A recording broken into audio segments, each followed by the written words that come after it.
Maxtumqulini juda ko'p men mutolaa qilaman. Maxtumquli. Bunda endi Maxtumquli xalqning ichida shunaqa bir nimaga ega bo'lgan kishi bo'lgan.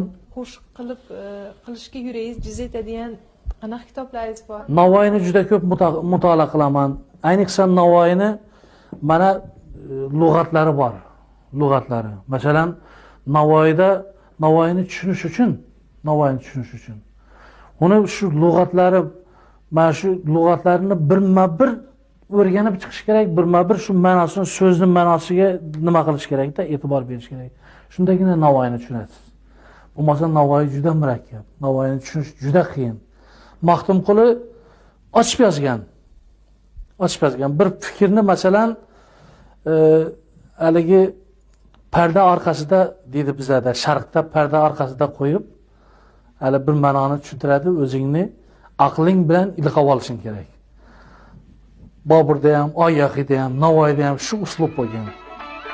Maxtumqulida egarlar, musulmonlar kelib ketmali dunyo bu. Qo'li baland mard yigitga to'kib shoshmali dunyo bu. Masalan, oddiy til bilan shu ko'p narsalarni urib tashlavergan-da, yozib tashlavergan Maxtumquli. Oddiy til bilan tushuntirgan, tushunasiz uni. Navoiylarni tushunishcha albatta mana shu lug'at juda katta. Kelib ketmali dunyo bu. Qo'li baland yigitga to'kib sochmali dunyo bu. Qo'li baland mard yigitga to'kib sochmali dunyo bu.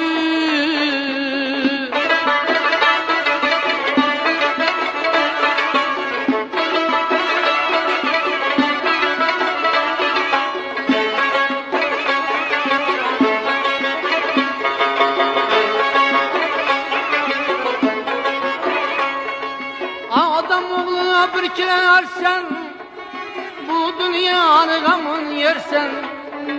Adam oğluna bir kirersen, bu dünyanı gamın yersen. Körpe tüşe katı dersen, yerde yatmalı dünya bu. Körpe tüşe katı dersen, yerde yatmalı dünya bu.